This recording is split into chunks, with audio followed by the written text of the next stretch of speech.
Educational Communications and this station present Environmental Directions with Nancy Pearlman.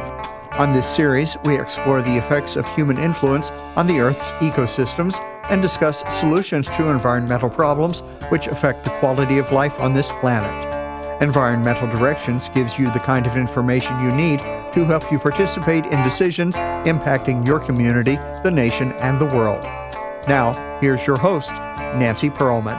Hello. We're going to be talking about lithium and lithium-ion batteries, which are considered to be the gold standard in energy storage and used widely in our smartphones, tablets, laptops, electric vehicles, and other devices. With my guest, Simon Clarke. He has over 25 years of experience in building companies and implementing successful capital markets and growth strategies focused on mining, energy, and energy technology. He is currently the CEO and director of American Lithium Corporation. He has been the founder, CEO, and director of M2 Cobalt Corporation, as well as co-founder, executive, and director of Osam Oil Sands Corporation, and has had past senior executive roles with M2 Cobalt and Gervais Mining. Welcome. It's a pleasure to have you with us. It's a pleasure to be here, Nancy. Thank you very much. Lithium has become so important, and yet this is a mineral that has to be mined. Most mining in the past has been very unecological, not sustainable, very polluting. Are we going to be able to obtain this mineral, which is critical to some of our modern electronic devices, and do it without polluting the environment?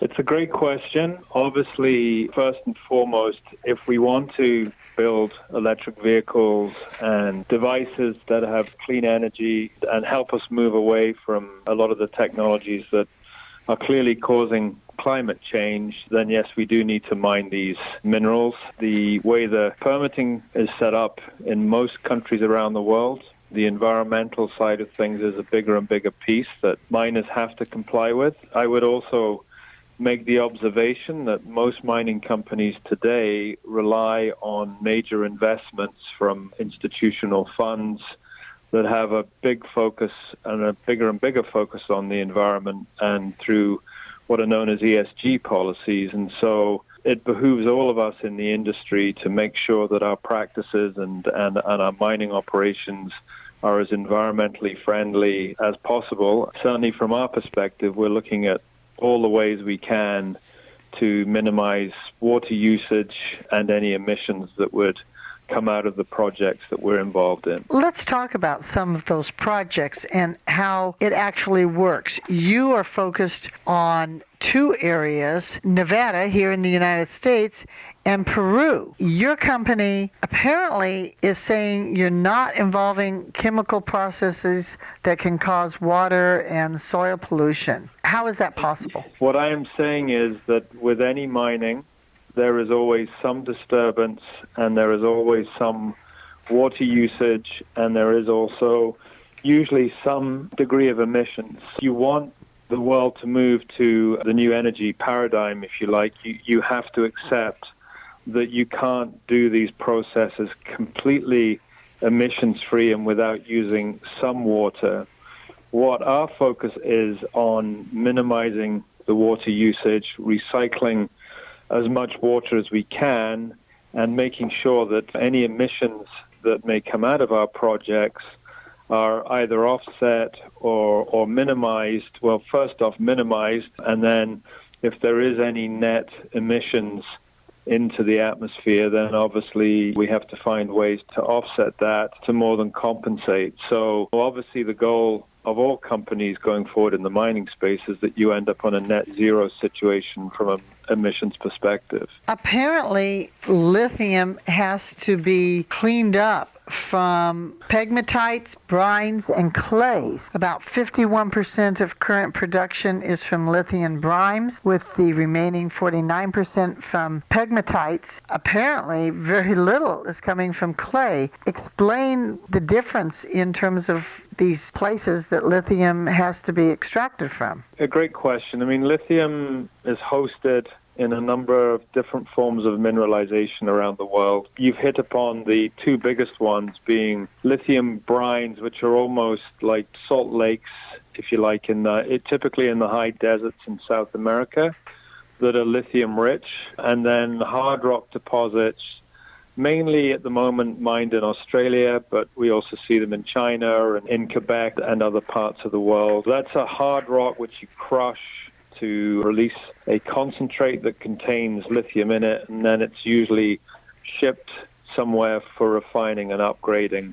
And so clay stones are a relatively new form of mineralization. If you look at the geology of the United States and look at where most of the lithium is hosted, one of the biggest areas where lithium is hosted is in Nevada, but a lot of Nevada's mineralization is in much more of a sedimentary, softer clay stone type mineralization rather than hard rock. It's just a different form of how it's hosted. We are part of what is known as the Esmeralda Trend. So as well as us, you have Thacker Pass, you have Rhyolite Ridge and Cypress, which along with us, 4 big deposits that have been found in that trend that are currently being developed. None of them are in production yet, but the signs are very, very promising that this will be the key mineralization in the U.S. for lithium production going forward. So we're very excited to be part of that. When I look at the statistics, the United States holds about 8 million metric tons of lithium in reserve, but only supplies about 1% of the world's supply of solitary lithium brine, with one mine called Silver Peak run by Albemarle Corporation. Your company is working in an area very close to a Tesla gigafactory. So you're Correct. Opening up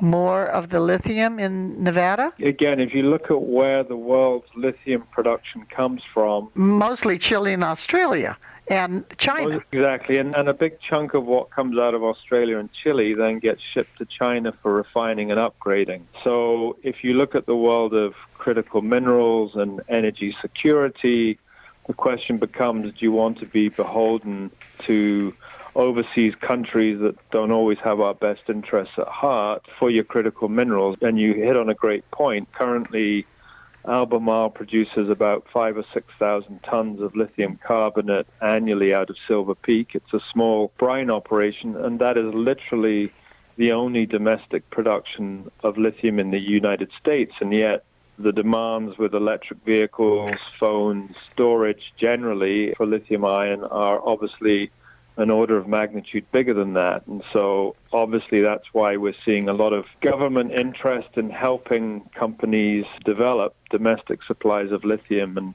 as I mentioned, the clay stones is an area that is rich, the clay stones of Nevada, in lithium, and we think can be one of the major contributors to domestic lithium supply going forward. Let's talk about your work in Peru. The entire resource is at Falchani, and you're saying that there it's above the water table, so therefore there's no groundwater runoff or watershed issues, the water's not being polluted. How is that area different, and how do you make sure that you don't have the same environmental concerns about water, space, like ponds taking up huge area and chemical processes that are associated with other Latin American lithium deposits, which are primarily brine-based? Yes, exactly. And one of the issues with brines is that they take up an enormous amount of area, because the way the process goes when you extract lithium from brines is you have a number of very large pools or lakes that evaporate certain content from the liquid that you put into each pool, and along the way, and then you have a bunch of chemical processes surrounding that ultimately over a 2-year period allow you to fully extract the lithium in a usable form. So it takes up a large area and it consumes an inordinate amount of water for every ton of lithium that is produced. For us, thankfully, we don't have those issues. We're a hard rock deposit in the high Andes in southern Peru. We're fortunate again that our location is such that we are in an area, one of the areas of the highest rainfall in Peru. It's actually where a lot of the source waters for the Amazon start. We're not water constrained. Again, a lot of the brines are in high sellers in the Atacama and other desert areas where there is very little water. So from a starting point, that's a good starting point to be in. We also, a lot of the power in our area is hydroelectric because of the amount of water that is there.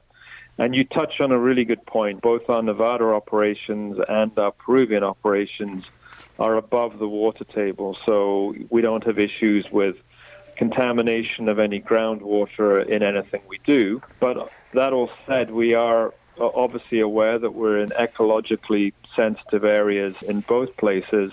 And again, the processes that we are implementing will minimize water usage and maximize the recycling of water to really make sure that that resource is preserved and is not at odds with the communities. I mean, what I would say in both places, particularly in Peru, we have several communities around deposits there, and they're all very actively engaged and supportive of the projects we're doing, which is critical if you're going to be able to develop projects in Peru. Your company is also involved in the advanced stage Falciani lithium, but also the Macusani uranium development projects in southeastern Peru. What are we developing uranium for? So we're a lithium developer. We ended up with the uranium deposit, not by accident, but American Lithium started life focused on Nevada. We then had an opportunity on the back of some very strong results when we discovered the TLC deposit. Our stock price did well. There was a lot of support for what we were doing, and we had the opportunity to diversify not only geographically, but also geologically. So, we have a clay stone in Nevada, we have a hard rock in Peru. So we had the opportunity to buy a company called Plateau Energy. Its main asset was the Falciani deposit, but it also has a very large uranium deposit that when uranium was in a better place as a commodity prior to Fukushima was very sought after. When we acquired Plateau, we also acquired that asset. Uranium is becoming a very hot topic again. There's a lot of people that believe if we are ever going to get off greenhouse gases, the only truly 24/7 deliverable clean energy source is uranium. And you can obviously get into debates around nuclear or not, but certainly what's been going on in the Ukraine, again, has demonstrated the need to source what I would describe as key sources of uranium that can feed the Western supply chain. So although Macusani is not our primary focus day to day, it's a large asset, and it's probably something that we will look at some stage to put into its own vehicle, and it will run independently from us to really drive that project ahead. You have worked for many years in the mining, energy technology arena, and you have founded many different companies. Why a new company each time? Both the prior companies that you mentioned, M2 Cobalt was acquired by Jervois out of Australia. I stayed with them as part of the acquisition. There was an agreement that I would do a 12-month transition with them, which I did. Very much enjoyed it, but when the 12 months was up, I was asked to join the board of American Lithium and then become the CEO. With Awesome, it was founded in 2005 and ultimately was again acquired. I was part of the original management founding group and stayed on the board and ultimately was an observer for the early shareholders, but it became a big energy play in Alberta and was ultimately acquired about a year and a half ago. That's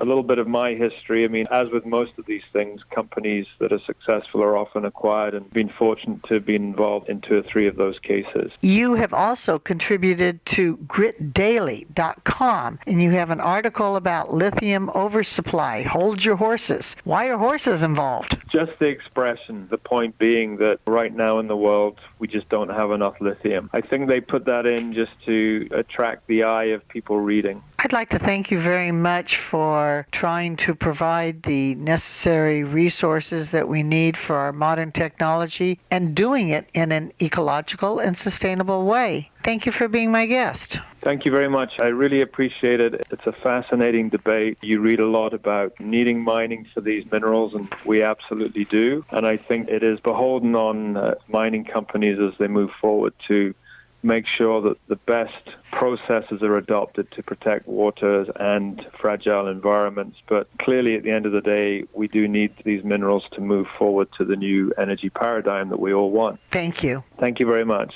I have been speaking with Simon Clarke, who is CEO and Director of American Lithium Corporation. I'm Nancy Perlman.